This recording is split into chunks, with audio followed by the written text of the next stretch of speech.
It's a wonderful day here at the Daybreak Star Radio Network. Our motto, what we say all the time when we turn our microphones on here in the control room, is indigenize in the airways. That's our motto. That's why our radio network exists. And we would like to honor and give a huge shout out to our special guest, the one and only Black Belt Eagle Scout, joining us today here via Washington State on Zoom. Thanks for chatting with us. Thanks for having me. So tell everybody who you are and your tribal affiliation, a little bit about your background, if you don't mind. Yeah, so my name is KP, or Katherine Paul, and I'm a member of the Swinomish tribe. That's where I was born and raised. And my parents are Kevin and Pat Paul. My grandparents, Isabel Yakinek and Alex Paul Sr. And I'm also part Anupiaq from my mom's side. And then from my grandpa's side, I'm part Colville as well. So I grew up in the Swinomish Indian Tribal Community, and it's where I currently reside too. Nice. Yeah, and you just moved back. We heard you say that at your concert recently. Yeah. So I lived in Portland for a really long time. That's where I was, playing a lot more in bands, and that's where I started Black Belt Eagle Scout. And so, but then I decided to move back home.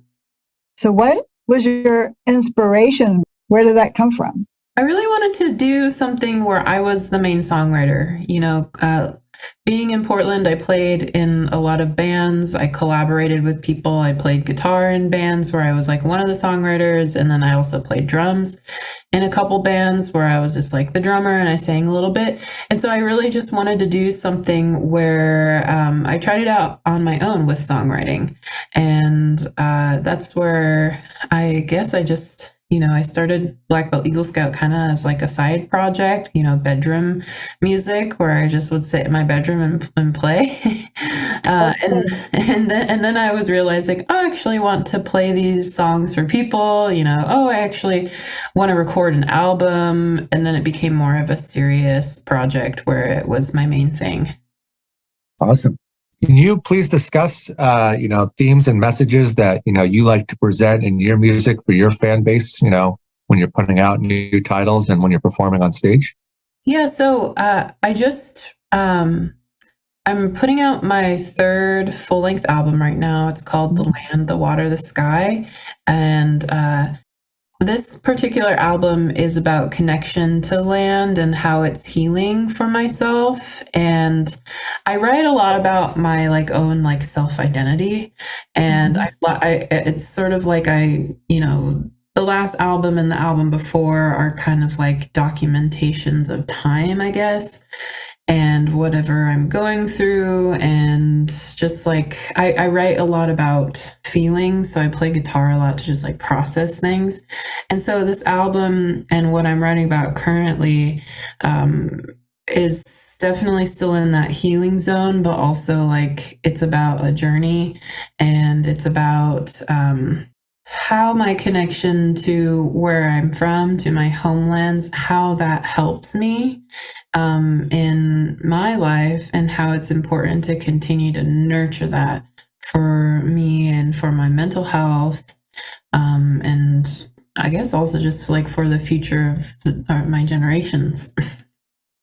The songs that you've released off the album. Oh, and by the way, people, you can pick up this album on pre-order right now and be able to get it anywhere once it's completely released. But right now it's on Bandcamp for pre-order, and it's called The Land, the Water, and the Sky, just so people can know where to give you some money so that you can keep making this great music. But the song that you released, My Blood Runs Through This Land, is really touching. I mean, your voice is already so ethereal and just really reaches in. I think to people's hearts, but that song is really what you just said. It's tying into who you are and with the land itself. The song is glorious. Thank you.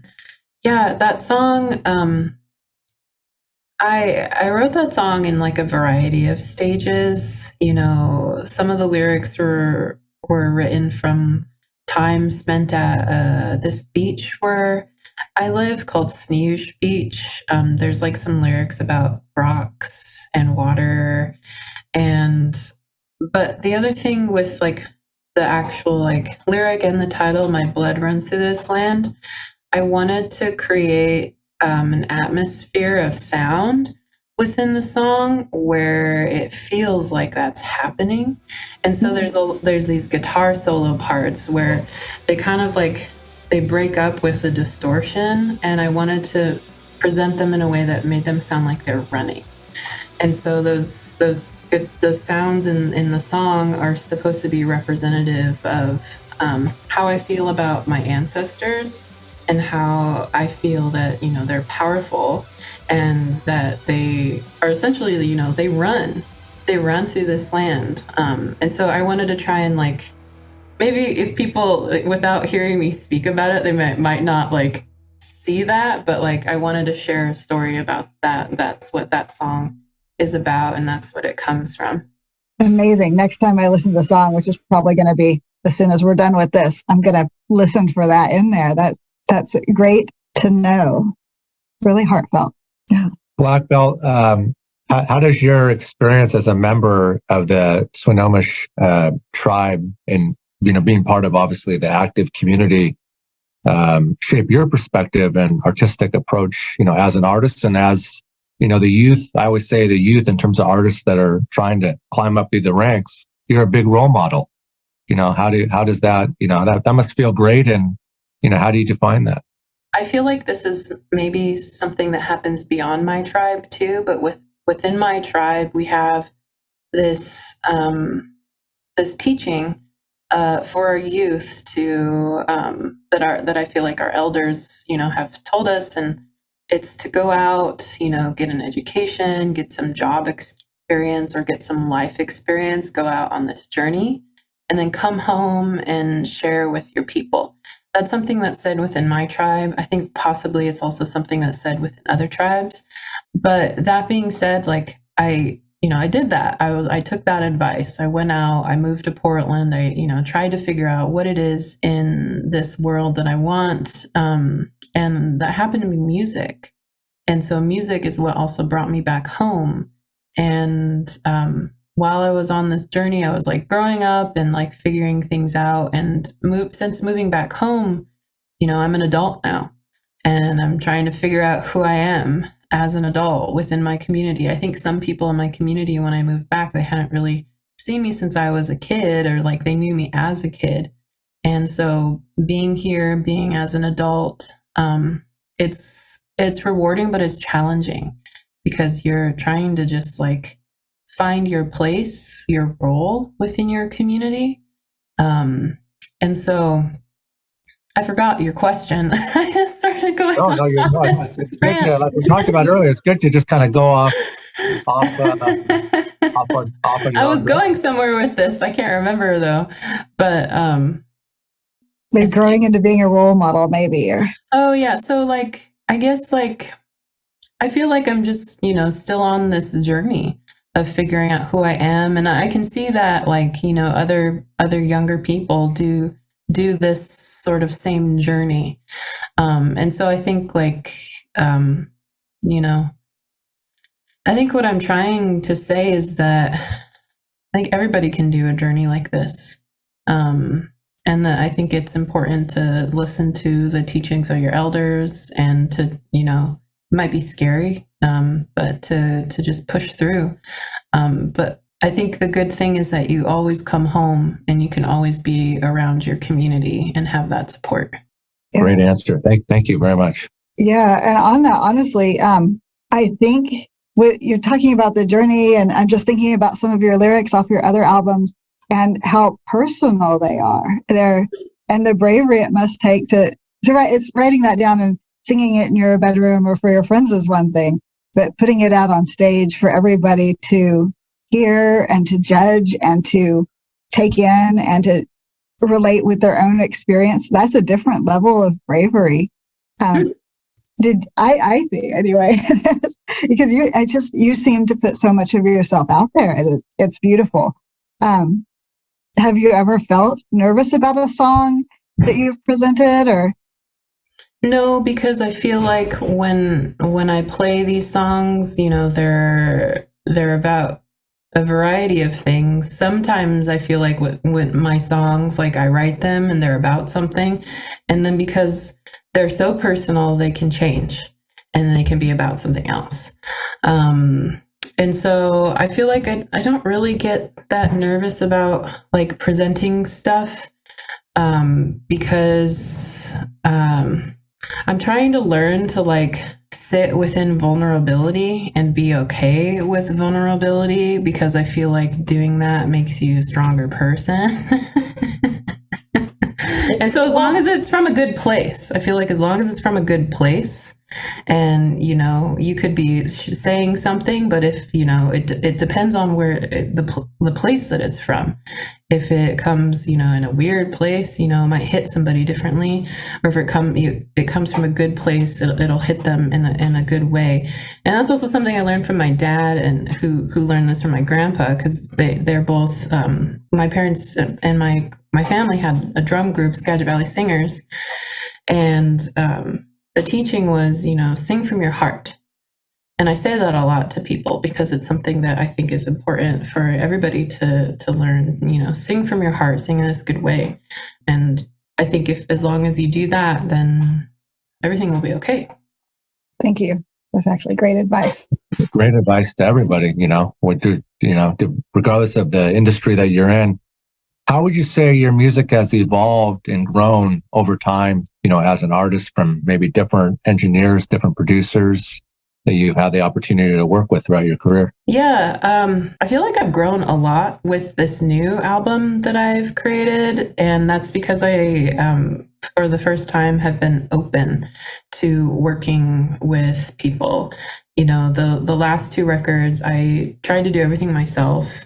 And at first it was like trying to prove to myself that I could do everything. And then I did that. And then now I'm like, well, that's really exhausting. I gotta, move into this zone where I feel held and supported. And I think that is what has helped my music grow, because I didn't realize that if you feel supported and if you feel held when you're, putting a lot of creativity out into the world, there's more space for that creativity to expand, and to go into different zones. Whereas if you're just all trying to do it all by yourself, and it's hard, it's restricting. And so I think that, that's something that I've definitely learned about myself, is that it's okay to be open to trying new things, to working with other people, and actually it's very good. So has any of that changed how your process of writing music, being more open to other people and other ideas? I think if anything, it's made me braver, and it's because I worked with my friend Takia Reed, who helped produce the record. She's in this incredible band called Divide and Dissolve. And having her support of being able to lift off and, just like even like present an idea and have that idea be met with like very positive feedback, like that's something that has helped my songwriting be stronger, I think. Because in the past I would have nobody, I just would be doing it myself, and I would have an idea and then I wouldn't be sure if I wanted to do that, and I wouldn't. But now with working with somebody, it's made me braver to try different things and to see how my songwriting, how my guitar playing, how all this kind of like production work, how that can expand into different realms. If you could collaborate, and team up with, one artist, and it could be any genre, newer artist, older artists, who would that artist be, and why would you choose that artist? So I've always wanted to write a song or do a song with Buffy Sainte-Marie.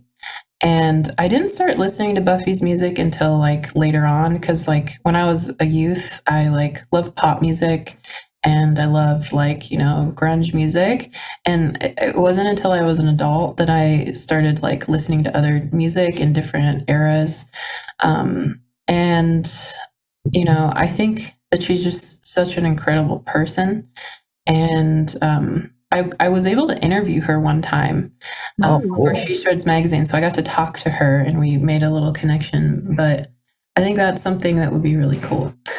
If you know her, or if anyone listening is like, hey, maybe this should happen. Come up in Eternal Beauties a few times. So. Yeah. And if anybody out there doesn't know who Buffy St. Marie is, seriously, you need to start some Googling now. Yeah, do your homework. I feel like she's like just one of like maybe even the only like Native woman that I could look to within music that has gone really far in her career, and that's something that's really inspirational to me. And so to be able to do something like that would be really fun. I don't know. You asked like a bucket list kind of question, so I don't know if it'll happen, but dreams come true. We gotta put our ideas out there for them to manifest. I'm still with all your success, it'll happen. Put good energy out for you. So tell us about your upcoming tour or other projects you have going on. Yeah, so I'm going on the road. I'm going to go on a tour for the first time in the UK and Europe. That's a bucket list thing for me. Nice. And I'm doing some regional release shows. So I'll be doing one in Seattle on February 15th at Numos, and then I'll be doing one in Portland and Eugene. But I've got some touring plans for this year, and just I think it'll be a really fun year. I think it'll be, I don't know. I'm hoping there'll be a lot of meaning to it. And I'm trying to I feel like sometimes within when you put out an album, sometimes it can be stressful. I'm trying to do a lot of things to not have it be stressful. Like I just got back from a massage. So things like self-care things, I'm realizing that's really important in this coming year when I'm going to be, sharing, being vulnerable. Yeah. So what countries are you going to? Oh, I'm going to France. I'm going to Belgium. I'm going to the Netherlands. I'm going to Germany.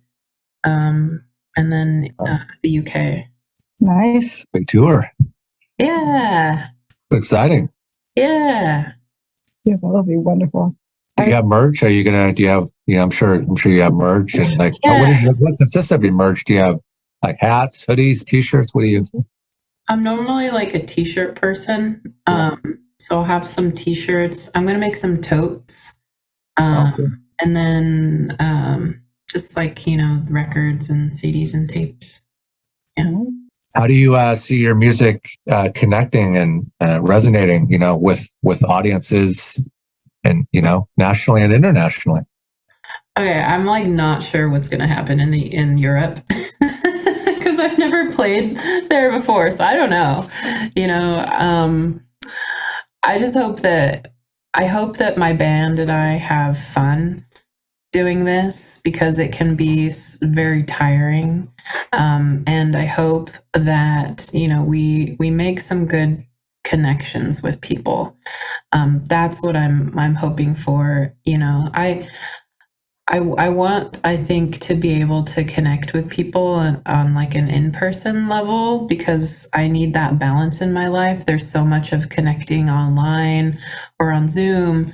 That's something I feel is out of balance in my life right now that I'm looking forward to that on tours, to actually be able to connect in person and to be around physical energy. So that's something that I'm hoping will happen, and we'll see if people come out. Well, I predict they will. I'm sure. Yeah, you'll probably get a lot of people who maybe have only heard one or two songs, and then they'll be amazed that pretty much all your songs are great. So yeah, I think you're going to blow them away out there. Cool. As we should do. So to wrap this up, I always like to know and you've already given some really good advice, but if you were to run across some Native youth who wanted to form a band or liked playing their guitar and singing in their bedroom, what advice would you give them if they were worried about going live with that, going public? I would say it's okay to be exactly how you are in that moment.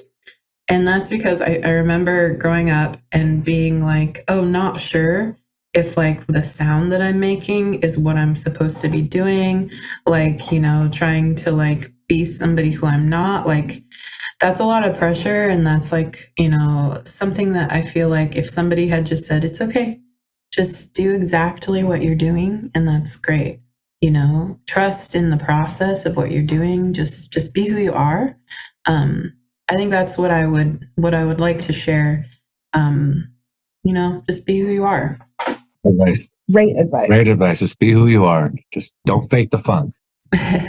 Well, thank you so much for the interview today. We so greatly appreciate you being here. We've been looking forward to this interview for a long time now. So Awesome.